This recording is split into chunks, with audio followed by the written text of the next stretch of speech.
ठीक है, तो आज जो हम लोग पढ़ने वाले हैं वो किसी मैकेनिकल वेंटिलेटर का क्लास हो रहा है। तो सबसे पहले ये जानना ज़रूरी है कि मैकेनिकल वेंटिलेटर का ज़रूरत क्यों पड़ता है।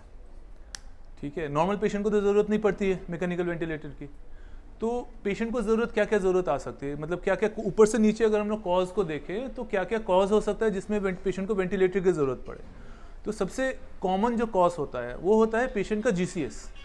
अगर GCS कम हो गया तो पेशेंट को वेंटिलेटर की ज़रूरत पड़ेगी। अब GCS तो 15 भी हो सकता है, 11 भी हो सकता है, 10 भी हो सकता है और 7 भी हो सकता है, कुछ भी हो सकता है। तो सारे पेशेंट को वेंटिलेटर पे डालेंगे? नहीं डालना है। जो पेशेंट का GCS 8 से कम आएगा वो पेशेंट का हार्ड इंडिकेशन होता है वेंटिलेटर पे डालने का। ठीक है, तो पहला हो गया, अगर ऊपर से नीचे हम देखें तो पहला अगर न्यूरोलॉजिकल कॉज देखें तो GCS कम होना होता है। GCS अगर किसी पेशेंट का 8 से कम है टोटल, तो मतलब कि पेशेंट को वेंटिलेटर की ज़रूरत है। ज़रूरी नहीं कि सारे पेशेंट को, बट हाँ 90% 98% पेशेंट को ज़रूरत पड़ती है अगर GCS कम हो गया तो।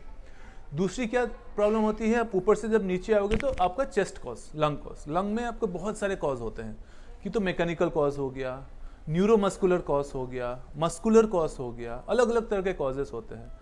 प्रैक्टिकली आप पेशेंट के बेड साइड में हो तो क्या ज़रूरत पड़ेगी प्रैक्टिकली अगर पेशेंट का रेस्पिरेटरी रेट बहुत ज़्यादा है, 30 या 40 के ऊपर का रेस्पिरेटरी रेट है, तो आप वेंटिलेटर के बारे में सोचोगे। क्यों सोचना है वेंटिलेटर के बारे में?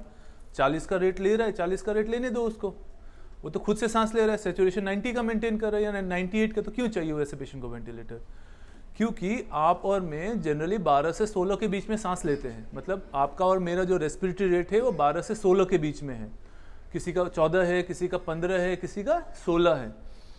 अब कोई अगर 40 के रेट में ले रहा है या 30 के रेट में ले रहा है या 35 का रेस्पिरेटरी रेट चल रहा है, तो उसका क्या होगा?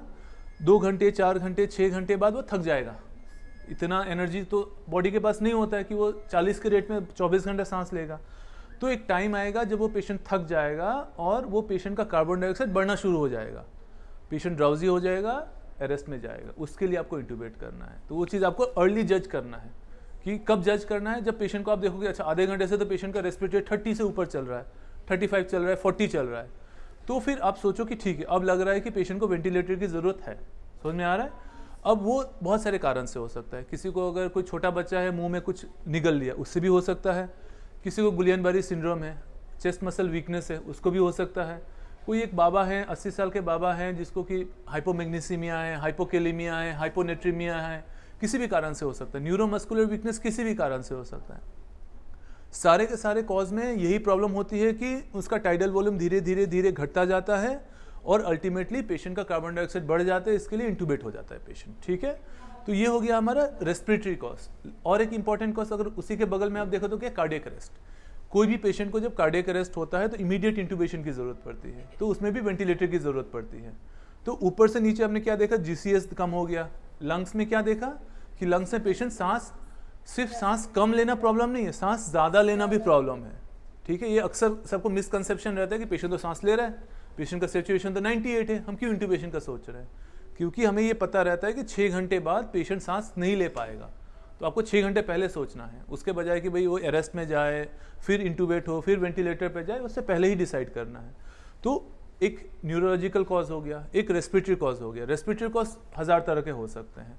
आपका लंग में कॉज है, प्लूरल एफ्यूजन बहुत मैसिव बैठा हुआ है, निमोनिया हो गया है, निमोनाइटिस है, लंग के अंदर में कुछ भी हो सकता है, पल्मोनरी एम्बोलिज्म हो गया। लंग के बाहर में मस्कुलर कॉज, डायफ्रामेटिक वीकनेस हो गया, चेस्ट मसल का वीकनेस हो गया, किसी भी कॉज से पेशेंट को वेंटिलेटर की जरूरत पड़ सकती है। ठीक है, अब आ जाइए कार्डियक कॉज। ACLS हमने डिस्कस किया है इतना। किसी भी पेशेंट को कार्डियक अरेस्ट होता है, सबसे पहला इंटरवेंशन अगर अरेस्ट हो गया तो आपको इंट्यूबेट करना है। उसमें कोई मतलब क्या नहीं है। अगर पेशेंट 1 मिनट 2 मिनट के अंदर वीन ऑफ हो जा रहा है, मतलब रिवाइव हो जाए, तब तो नहीं, लेकिन अगर 2 मिनट से ज़्यादा की ज़रूरत पड़े, आपको इमीडिएट वेंटिलेटर पे लेना ही लेना है पेशेंट को। ये ACLS के सारे एल्गोरिदम में पढ़ाया गया है। तो कार्डियक कॉज हो गया। और क्या कॉज होगा? आप नीचे चले जाओ, मैसिव एसाइटिस पड़ा हुआ है, पेट पूरा पानी से भरा हुआ है, सांस नहीं ले पा रहा है पेशेंट, ये भी एक कॉज बनेगा। और क्या हुआ? Kidney failure, uraemic encephalopathy. ठीक है, तो ऊपर से नीचे बहुत सारे कॉज हैं। सेप्सिस है, सेप्टिक शॉक है, अगर नॉरेड वेसो बहुत ज़्यादा चल रहा है, वो भी एक इंडिकेशन होता है कि आप पेशेंट को इंट्यूबेट कर दिए। क्यों? क्योंकि बॉडी का जो मेटाबॉलिज्म है उसको कम करना होता है, नहीं तो फिर पेशेंट कार्डियक अरेस्ट में जाएगा। तो ये सारे इंडिकेशंस होते हैं। इंट्यूबेशन के हज़ारों इंडिकेशन है, तो मैं आपको प्रैक्टिकल और क्लिनिकल इंडिकेशंस बता रहा हूँ किस केसेस में पेशेंट को इंट्यूबेट करना पड़ता है। ठीक है, तो इंडिकेशन हो गया। अब हम पेशेंट को इंटूबेट करेंगे। इंटूबेशन के जो स्टेप्स है वो हम लोग ड्यू फॉलो करेंगे। उसके बाद हमने पेशेंट को वेंटिलेटर पे डाल दिया। अब आप अलग अलग वेंटिलेटर देखोगे, उसमें अलग अलग तरह के मोड है, बहुत फैंसी मोड्स हैं, ठीक है। कोई PRVC लिख देता है, कोई बैठ के SIMV PC लिखता है, SIMV PS लिखता है। ये सारे मोड्स वही है जैसे कि आपके कपड़े हो गए। अगर आप मुझसे पूछेंगी तो एक पैंट होता है, एक शर्ट होता है और एक टी-शर्ट होता है। अगर बेसिक में तो यही 3 होगा ना, लेकिन उसके बाद क्या हुआ, टी-शर्ट डिज़ाइनर टी-शर्ट्स होते हैं, कोई हाफ टी-शर्ट होगा, कोई फुल टी-शर्ट होगा। अल्टीमेटली आपका ऊपर और नीचे का कपड़ा होता है, राइट। इसी तरह से हमारे पास जो वेंटिलेटर के मोड्स होते हैं, सिर्फ 5 मोड्स हो सकते हैं प्रैक्टिकली। बाकी जितने सारे मोड्स होते हैं वो सारे उसके हाइब्रिड मोड्स होते हैं, मतलब परम्यूटेशन कम्बिनेशन करके हम करते रहते हैं। तो 5 मोड्स क्या क्या होते हैं? सबसे पहले होता है प्रेशर कंट्रोल मोड, ठीक है। दूसरा होता है वॉल्यूम कंट्रोल वेंटिलेशन। तीसरा हो गया कंट्रोल मैकेनिकल वेंटिलेशन। चौथा हो गया SIMV, ठीक है। और लास्ट हो गया प्रेशर सपोर्ट वेंटिलेशन। वेंटिलेटर में इससे ज़्यादा मोड्स नहीं हो सकते हैं। आपको जो दिखता है SIMV कभी PS लिख देगा, कभी PC लिख देगा। कंट्रोल मैकेनिकल वेंटिलेशन में कम से कम 25 तरह के मोड्स आते हैं। वॉल्यूम कंट्रोल वेंटिलेशन में आपको PRVC मोड आता है, बहुत सारे मोड्स आते हैं। तो वो सब हाइब्रिड मोड्स है। वेंटिलेटर मोड्स में सिर्फ ये 5 तरह के ही मोड्स डिस्क्राइब किए जा सकते हैं। उसके बाद आपको इसका हाइब्रिड बनता है, मतलब दोनों को मिला के रख दिया, किसी को ऊपर कर लिया, किसी को नीचे कर लिया। तो अब इन 4-5 मोड्स में अगर पढ़ना है, जैसे कि आपको क्या, आप अगर इंग्लिश अल्फ़ाबेट का देखेंगे तो सिर्फ 26 अल्फ़ाबेट होते हैं, लेकिन वर्ड्स आप लाखों करोड़ों होते हैं। क्यों होते हैं? क्योंकि वो अल्फ़ाबेट को मिला के करते हैं। तो ये वेंटिलेटर के अल्फ़ाबेट्स हो गए, ABCD हो गया। इसके बाद हाइब्रिड मोड्स आते हैं कि भाई ग्रेजुअली हमने और इसके बारे में ज़्यादा जाने, और उसके बाद हमने उसको एसेस किया, तो उसके बाद का चीज़ अलग हो गया। अगर ये 5 आप मोड समझेंगे तब जाके आप वेंटिलेटर का ABCD समझेंगे, ये याद रखिएगा, ठीक है। ओके, तो ये 5 मोड्स अलग अलग क्यों हैं? सारे मोड्स एक जैसे हो सकते हैं। अगर हवा ही पुश करनी है कि फेफड़ों के अंदर हमें हवा डालना है, तो फिर इतने सारे मोड्स की क्या ज़रूरत है? कोई ज़रूरत नहीं होनी चाहिए ना। अल्टीमेट टारगेट क्या है? टाइडल वॉल्यूम जनरेट करना। आपका और मेरा टाइडल वॉल्यूम कितना होता है? गेस कीजिए, हम लोग का टाइडल वॉल्यूम कितना है? कुछ पर ml पर kg बॉडी वेट होता है, 6 to 8 ml पर kg बॉडी वेट होता है, ठीक है। तो अगर एक 60 किलो का पेशेंट है तो टाइडल वॉल्यूम कितना होना चाहिए? सबसे इंपॉर्टेंट होता है किसी भी वेंटिलेटर के टाइडल वॉल्यूम।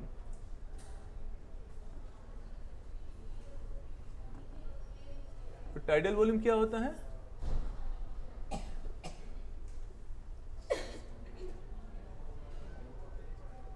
अभी इंपॉर्टेंट क्यों है टाइडल वॉल्यूम? इंपॉर्टेंट क्यों है? क्योंकि आप कोई भी मोड यूज करें, इनमें से 5 मोड से कोई भी मोड यूज करें, अल्टीमेट टारगेट आपका टाइडल वॉल्यूम का होता है। टाइडल वॉल्यूम 6 to 8 ml पर kg बॉडी वेट में जाना चाहिए। तो एक अगर 50 kg का पेशेंट है तो उसका टाइडल वॉल्यूम कितना जाना चाहिए? करीब 300 ml। ये आपका और मेरा भी टाइडल वॉल्यूम है, ऐसा नहीं कि किसी और का टाइडल वॉल्यूम है। अगर यही पेशेंट 50 किलो का है और 15 के रेट में वेंटिलेट कर रहा है या फिर सांस ले रहा है, जैसे कि मैंने बताया कि आप और मैं 15 के रेट में सांस लेते हैं, 12 से 15 जो भी होगा, तो कितना हो जाएगा? करीब 3 लीटर इधर से हो गया और 150 ml ये 1.5 लीटर हो गया। 4.5 लीटर्स का मिनट वेंटिलेशन होना चाहिए, ठीक है। ये हो गया हमारा मिनट वेंटिलेशन। मिनट वेंटिलेशन क्या होता है? Tidal volume into respiratory rate, ठीक है। ये 2 चीज आप लोगों को वेंटिलेटर में कभी भी आप जब देखोगे ना, तो ये 2 चीज आपको देखना है कि टाइडल वॉल्यूम कितना है और मिनट वेंटिलेशन कितना है। आप अगर ये 2 चीज मॉनिटर पे देख के आप कैलकुलेट कर लो। ये मैंने आपका कैलकुलेशन बताया, अगर आप में से जो भी 50 किलो का है, ये मैंने उनका कैलकुलेशन बताया कि 4.5 लीटर का कम से कम मिनट वेंटिलेशन, मतलब 1 मिनट में उतना हवा अंदर जाना चाहिए और बाहर आना चाहिए। अगर मैं सिंपल लैंग्वेज में बोलूँ तो 4.5 से 5 लीटर हवा अंदर जाना चाहिए और बाहर आना चाहिए हर मिनट में। अगर उससे कम जा रहा है तो मतलब क्या होगा कि तो ऑक्सीजन में प्रॉब्लम आएगी या कार्बन डाइऑक्साइड में प्रॉब्लम आएगी। प्रॉब्लम तो आनी है किसी में, तो दोनों केसेस में गड़बड़ी है। और कार्बन डाइऑक्साइड ज़्यादा हो गया तो भी गड़बड़ है, ऑक्सीजन कम हो गया तो भी गड़बड़ है। ओके, जब आप वेंटिलेटर के राइट हैंड साइड वाले पैरामीटर में देखते हो तो वहाँ पे सबसे ऊपर क्या आता है? जो सेट टाइडल वॉल्यूम है, और उसके नीचे वाले पार्ट में हमारा पेशेंट कितना ले रहा है, बीच में आएगा रेस्पिरेटरी रेट आ जाएगा, पी पीक आ जाएगा, बहुत सारे पैरामीटर्स रहते हैं। तो मिनट वेंटिलेशन वाला पैरामीटर अगर हम सिर्फ एक चीज़ को मॉनिटर करें किसी भी पेशेंट पे, तो वो सबसे इंपॉर्टेंट पैरामीटर होता है कि मिनट वेंटिलेशन कितना पेशेंट को जा रहा है, हर मिनट में कितना लीटर हवा अंदर जा रहा है। सीधी बात है, आप हर ब्रेथ का तो टाइडल वॉल्यूम कैलकुलेट नहीं कर सकते हो कि ठीक है, वो आप देखोगे वो फ्लक्चुएटिंग होता है, इस ब्रेथ में 300 ml गया, अगले ब्रेथ में 400 ml गया, अगले ब्रेथ में 500 ml गया, बहुत तरह के वो वेरिएबल फेनोमिना होता है। ओवरऑल जो क्यूमुलेट करके आता है वहाँ पे वीटी के नाम से, टाइडल वॉल्यूम के नाम से, वो सबसे इंपॉर्टेंट पैरामीटर आप लोगों के लिए है। अगर वो चीज़ आप कैच कर पाओ कि भाई आपके केस में अगर 5 लीटर है तो बट जो पेशेंट के केस में भी बराबर ही होना चाहिए, 4 से 5 लीटर उसका भी होना चाहिए, उससे कम है मतलब क्या है, प्रॉब्लम है। क्या करना है फिर, देखना है कहाँ प्रॉब्लम है, ठीक है। इससे कोई मतलब नहीं कि हम क्या मोड यूज कर रहे हैं। आज तक दुनिया में कोई ये प्रूफ नहीं कर पाए कि ये मोड अच्छा है, ये मोड खराब है, या ये मोड अच्छा है, ये मोड खराब है। अगर किसी को मशीन चलानी आती है, वो किसी भी मोड से पेशेंट को ठीक कर सकता है, बस मशीन चलानी आनी चाहिए। और मशीन में सबसे पहले हमें क्या देखना चाहिए, क्या क्या है, ठीक है। तो ये सबसे इंपॉर्टेंट है। तो जब भी आप पैरामीटर देखो तो सबसे इंपॉर्टेंट पैरामीटर क्या है, मिनट वेंटिलेशन। मिनट वेंटिलेशन अगर 5 लीटर या 4 लीटर से कम जा रहा है, मतलब कि आपका पेशेंट वेंटिलेट नहीं हो रहा है, सबसे इंपॉर्टेंट बात। अब इसके कारण बहुत सारे हो सकते हैं कि तो आपका कहीं ऑब्स्ट्रक्शन है, जैसे कि अभी मैं डिस्कस कर रहा था कि पी पिक्स बहुत ज़्यादा आते हैं, सबसे ऊपर में यहाँ पे पी पिक आता है,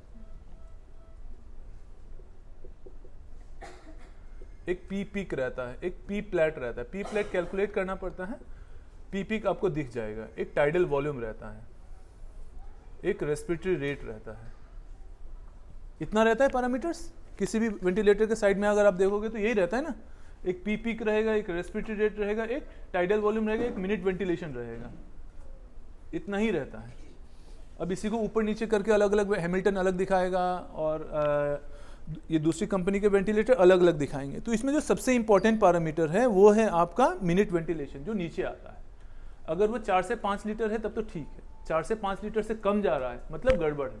अब गड़बड़ है तो क्यों गड़बड़ हो सकती है, दो चीज़ में गड़बड़ हो सकती है, तो टाइडल वॉल्यूम उसका जनरेट नहीं हो रहा है या उसका रेट गड़बड़ है, दो ही चीज़ हो सकती है, क्योंकि मिनट वेंटिलेशन सिर्फ इन दो चीज़ों पे डिपेंड करता है। तो आप रेस्पिरेटरी रेट को तो वहाँ से कंट्रोल कर सकती हो, जो आपका मशीन आता है वो मशीन से आप रेट को बढ़ा सकती हो, रेट को घटा सकते हो। लेकिन टाइडल वॉल्यूम अगर नहीं जा रहा है तो उसमें अब पेशेंट का प्रॉब्लम हो सकता है या फिर ट्यूबिंग में प्रॉब्लम आ सकती है। मैक्सिमम टाइम जो पेशेंट में प्रॉब्लम आती है वो ट्यूबिंग में प्रॉब्लम आती है कि पता चला कि उसका HME ब्लॉकर ब्लॉक्ड है, कहीं से डिस्कनेक्शन हुआ है, वो अलार्म दिए जा रहा है कि भाई टाइडल वॉल्यूम मैं जनरेट नहीं कर पा रहा हूँ, और हम खड़े रहते हैं कि अच्छा ठीक है नहीं जनरेट हो रहा, नहीं जनरेट हो रहा, पता चला कहीं डिस्कनेक्शन पड़ा हुआ है। सबसे इंपॉर्टेंट ICU में यही होता है। दूसरी चीज़ क्या होती है, पेशेंट लड़ाई कर रहा होता है वेंटिलेटर से, वो मैं डिटेल में अभी बताऊंगा। पेशेंट ज़्यादा कॉन्शियस हो गया है, जब वेंटिलेटर सांस दे रहा है तो वो सांस छोड़ रहा है, जब वेंटिलेटर चाहता है कि आप पेशेंट सांस छोड़े तो वो सांस दे रहा होता है। इस तरह से क्या बोलते हैं इसको, पेशेंट वेंटिलेटर एसिंक्रोनी बोलते हैं, जिसको कि आप पेशेंट वेंटिलेटर डिस्कॉर्डेंस भी बोल सकते हो। तो ये बहुत इंपॉर्टेंट कंपोनेंट है कि क्यों किसी का मिनट वेंटिलेशन जनरेट नहीं होता है। मिनट वेंटिलेशन क्या है, याद है किसी को? हाँ, tidal volume into respiratory rate. अगर हमारा टाइडल वॉल्यूम से 300 ml का है और हम 16 के रेट में सांस लें तो 4 से 5 लीटर के आसपास हमारा मिनट वेंटिलेशन होगा। पेशेंट का भी उतना ही होना चाहिए। अगर आप किसी पेशेंट में देखो कि टाइडल वॉल्यूम कम हो गया, आप रेट बढ़ा सकती हो ताकि उसका मिनट वेंटिलेशन को कंपेंसेट कर सकें। बात समझ में आ रहा है? तो उससे क्या होगा, हमारा कम से कम मिनट वेंटिलेशन मेंटेन रहेगा। सब ये बोला अगर 5 लीटर 4 लीटर से कम आएगा तो आपका पेशेंट मतलब वेंटिलेट नहीं हो रहा है, ये याद रखना है, ठीक है। अब दूसरा अलार्म जो आपको कॉमनली आता है, I think 60% alarm minute ventilation alarm आता है। बचा हुआ जो अलार्म आएगा वो पीक प्रेशर का अलार्म आएगा, पी पीक्स का, ठीक है। अब पी पीक का क्यों अलार्म आता है, क्योंकि वो ये बताता है कि आप एक बलून ले लो, बच्चे बलून ये फुलाते हैं ना, तो आप जब बलून में पूरा हवा भर दोगे और बलून को बंद करोगे तो अंदर से एक प्रेशर आता है, जो जिसने वो बलून को फुलाया वो क्या है, हवा का प्रेशर ही है ना, उसको बोलते हैं पी। तो हमारे जो फेफड़े हैं वो भी बलून की तरह है। तो बलून में जब हम हवा भर देते हैं तो उसका जो प्रेशर लंग्स पे एक्सर्ट करते हैं उसको बोलते हैं पी, ठीक है। पी प्लेट का कॉन्सेप्ट थोड़ा सा क्या डीप है वो मैं अगले क्लास में डिस्कस कर लेंगे। तो पी पीक ये शो करता है कि आपने जो हवा भरा है वो, अब बलून के साइजेस छोटे भी होते हैं बड़े भी होते हैं। आप एक छोटे बलून में ज़्यादा जब पी पीक ज़्यादा हवा भर दोगे तो क्या होगा, फट सकता है। फेफड़ों में भी सेम होता है, जब पी पीक अगर कंटिन्यूसली ज़्यादा रहेगा तो पेशेंट का जो लंग्स है वो फट सकता है, उसको हम लोग बोलते हैं न्यूमोथोरैक्स। ठीक है, कि अगर हमने ज़्यादा हवा भर दी तो वो पेशेंट को न्यूमोथोरैक्स हो सकता है। तो उसके लिए पी पीक का मॉनिटरिंग करना है। पी पीक नॉर्मली कितना होना चाहिए, पी प्लेट का कॉन्सेप्ट है 30 से कम होना चाहिए। ठीक है, पी प्लेट आपका 30 से कम होना चाहिए। पीक जनरली 4 से 5 सेंटीमीटर ऑफ वाटर ऊपर नीचे रहता है, जो भी रहेगा ऊपर ही रहेगा, आपका नीचे नहीं रहेगा। तो पी पीक समझ लीजिए कि 30 से 35 अगर रहा तो हम एक्सेप्टेबल रेंज में मानते हैं। उससे ज़्यादा जाएगा मतलब कि आप आपके जो पेशेंट का बलून है उसमें ज़्यादा हवा भर रहे हो, तो उसका क्या तरीका है, टाइडल वॉल्यूम का कम करना होगा, तभी वो पी पीक कम होगा। एक तरीका तो वो हो गया। दूसरा, जो पेशेंट आपका लड़ाई कर रहा है वेंटिलेटर के साथ में, उसको थोड़ा सीडेट कर सकते हैं, फेंटेनिल थोड़ा दे देंगे। लेकिन फेंटेनिल कब देंगे, जब पेशेंट को ये देखेंगे कि भाई ट्यूब सब सही है, एंडोट्रेकियल ट्यूब ब्लॉक तो नहीं है। पी पीक बढ़ने का ये बहुत एक कॉमन कॉज है कि म्यूकस प्लग ट्यूब में फंसा हुआ है और हम देख रहे हैं टाइ टाइ वेंटिलेटर बज रहा है, उसका एक्चुअली ट्यूब ब्लॉक है। उसको कैसे गेस करेंगे आप लोग, सक्शन कैथेटर जब पास करेंगे तो पास नहीं होगा। ठीक है, तो उसमें आपका पी पीक बढ़ा हुआ मिलेगा, पी प्लेट बढ़ा हुआ मिलेगा और वेंटिलेटर कंटिन्यूअस अलार्म देता रहेगा। समझ में आ रही है बात। तो उसमें क्या करना है, आपको ट्यूब को पहले कोशिश करनी है साफ करने के लिए। आप बेंस का यूज़ कर सकती हैं, थोड़ा सा नॉर्मल सलाइन डालेंगे। अगर छोटा मोटा डिसलॉज होने वाला रहा क्लॉट, वो डिसलॉज हो जाएगा। बड़ा रहेगा ट्यूब बदलना पड़ेगा। ठीक है, HME फिल्टर ब्लॉक हो सकता है, HME फिल्टर चेंज कर सकते हैं। बहुत सारे सिक्रेशंस हो सकते हैं, सिक्रेशंस क्लियर कर सकते हैं। उसके बाद जो कॉमन कॉज आता है कि लंग में प्रॉब्लम है। लंग में प्रॉब्लम है मतलब निमोनिया हुआ पड़ा है, ARDS पड़ा है, फ्लूइड एफ्यूजन पड़ा है, तो उसका तो मेडिकल मैनेजमेंट करेंगे फिर। लेकिन ये जो मैकेनिकल कॉजेस है, जब तक हम इसको ठीक नहीं करेंगे तब तक आपका पी पीक ठीक नहीं होगा। ठीक है, तो मैकेनिकल कॉजेस को सबसे पहले रूल आउट करना पड़ेगा, तभी हम पी पीक को ठीक कर सकते हैं। तो समझ में आया ये बात कि मैकेनिकल कॉज क्या, मतलब आप देख लो कि ट्यूब सही है, कनेक्शन सही है, HME फिल्टर सही है और ट्यूब का कनेक्शन मशीन में सब ठीक ठाक जा रहा है। अब देखो, अब ये सारे मोड्स ऑफ जितने वेंटिलेटर हैं इसमें बहुत सारी चीज़ होती है। किसी भी चीज़ को चलाने के लिए क्या ज़रूरत पड़ती है, एक तो ट्रिगर की ज़रूरत पड़ती है। ठीक है, कि उसका ट्रिगर क्या है। फिर आता है इंस्पिरेटरी फ्लो।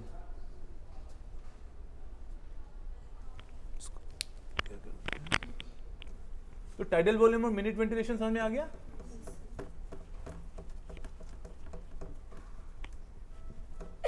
अब देखिए, किसी भी सारे के सारे मोड्स का अलग अलग कंपोनेंट होता है, क्योंकि इस मोड का ट्रिगर क्या है, इस मोड का इंस्पिरेटरी फ्लो क्या है, इस मोड का कंट्रोल क्या है।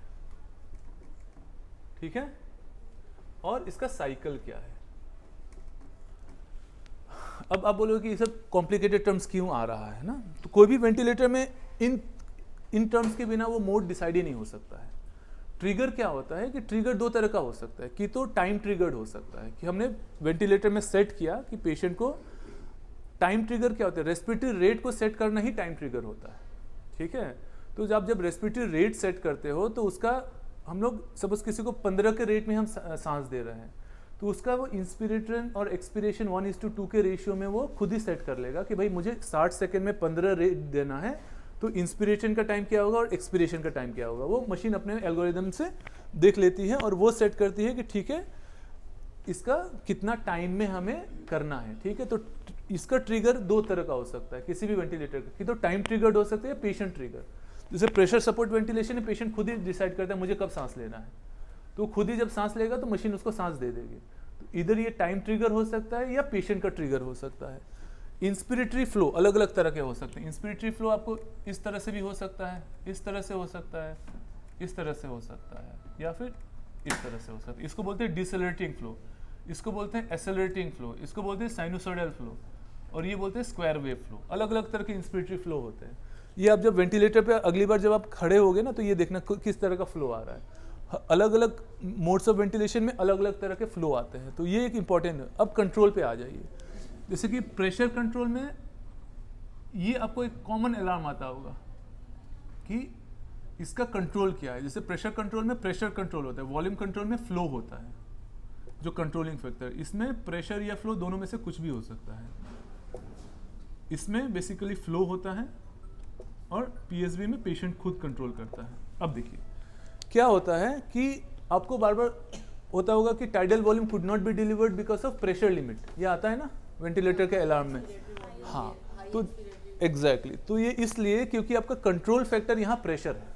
तो कंट्रोल फैक्टर को ठीक करने के लिए आप अलार्म प्रोफाइल में घुसिए और उसको सपोज 35 पे सेट है, उसको 40 पे कर सकते हैं। 40 पे सेट है तो 45 पे कर सकती हैं। ज़्यादा करने का मतलब क्या है कि हम ज़्यादा अलाउ कर रहे हैं कि आप प्रेशर जनरेट करो वो गुब्बारे को फुलाने के लिए।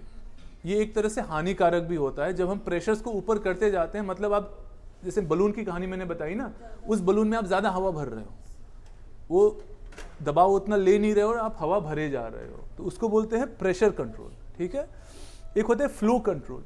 वॉल्यूम कंट्रोल में एक पर्टिकुलर वॉल्यूम देना होता है कि ठीक है हमने 300 ml या 400 ml या 450 ml का जो भी वॉल्यूम सेट किया उसको जाना है।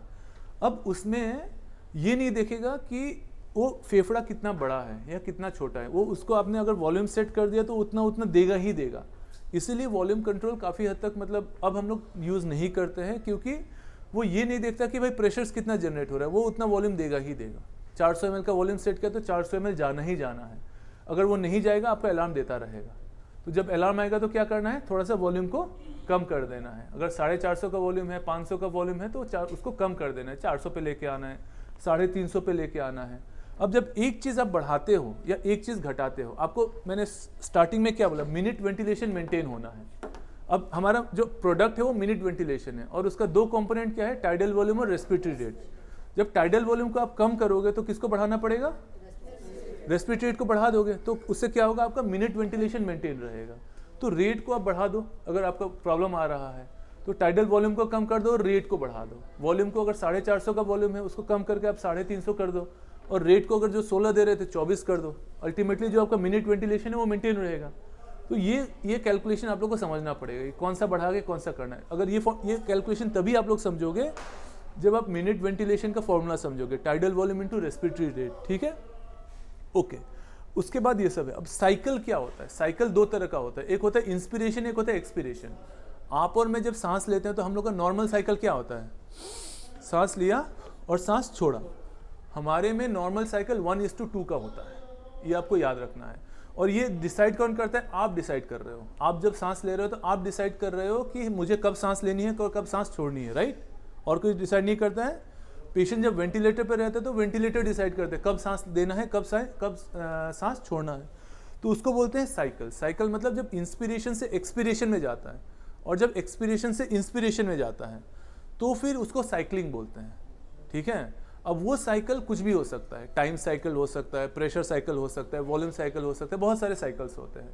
तो इंस्पिरेटरी साइकिल और एक्सपिरेटरी साइकिल अलग अलग साइकिल होता है, या फिर जब हम एक फेज से दूसरे फेज तक मूव करते हैं तो उसको साइकिलिंग बोलते हैं। तो वो अलग अलग वो कंपोनेंट हो गया, हर किसी का ये अलग अलग होता है और वो हम लोग डिटेल में बाद में पढ़ेंगे। तो इतना आपको समझ में आया कि टाइडल वॉल्यूम क्या होता है, मिनट वेंटिलेशन क्या होता है। आप अगर पी का आपका बढ़ रहा है तो उसको कैसे मैनेज करना है, समझ में आया। आपको जो बेड साइड करना है कि आपको सर्किट को चेक करना है, ट्यूब को चेक करना है, HME फिल्टर को चेक करना है, पेशेंट के मुंह से लेके पूरा वेंटिलेटर का सर्किट को चेक करना है। अगर वो सर्किट इंटैक्ट है कोई दिक्कत नहीं है, पेशेंट सांस लेगा। अगर वो सर्किट में ब्लॉकेज है उस ब्लॉकेज को निकालना है, सीधी बात है। और जो भी पेशेंट आप वेंटिलेटर पेशेंट आप लोग देखो, अगली बार से मिनट वेंटिलेशन जरूर देखना है, बिना उसके देखे आपको नहीं समझ में आने वाला है। अगर किसी का मिनट वेंटिलेशन आपने 10 पे रखा है, 11 पे रखा है और वो अचानक से 5 लीटर हो जाता है, मतलब कि कोई प्रॉब्लम आई है। और उस प्रॉब्लम को कैसे ठीक करेंगे, चेक करके ठीक करेंगे क्या प्रॉब्लम है, मशीन में देखेंगे थोड़ा सा, और उस तरह से हम उसको बोलते हैं ट्रबल शूटिंग। ठीक है। तो मैकेनिकल वेंटिलेटर ऐसा नहीं है कि मैं आधे घंटे में सब कुछ आपको समझा दूँ, ये एक एक चीज़ का मतलब हम लोग दिन भर क्लास लेते हैं। ठीक है। बट जब बेड साइड में हम पेशेंट के रहते हैं तो आपको मिनट वेंटिलेशन देखना है, टाइडल वॉल्यूम देखना है, पी पीक देखना है, पी प्लेट देखना है। और जब आप सक्शन करते हो, एक इंपॉर्टेंट चीज़, बहुत लोगों को मैं देखता हूँ कि डिस्कनेक्ट करके सक्शन करते हैं। उसमें मशीन में आपको एक ऑक्सीजन सपोर्ट का ऑप्शन आता है। ऑक्सीजन सपोर्ट आप जब यूज़ करते हो, इसको सक्शन सपोर्ट बोलते हैं, तो वो 100% ऑक्सीजन इमीडिएटली देना स्टार्ट कर देता है 1 मिनट के लिए। ठीक है। तो 1 मिनट तक सक्शन सपोर्ट देके फिर आप सक्शन करोगे तो पेशेंट का बेटर रहेगा, नहीं तो फिर वो पेशेंट डिसैट करेगा, फिर आपको अम्बू लेके उसको 100% ऑक्सीजन दे के वैसे करना पड़ेगा। तो ये बात है, ठीक है। ठीक है, तो आज के लिए मेरे ख्याल से इतना काफ़ी है, नहीं तो फिर ज़्यादा ओवरलोड हो जाएगा इन्फॉर्मेशन का। ठीक है, बंद कर दो उसको।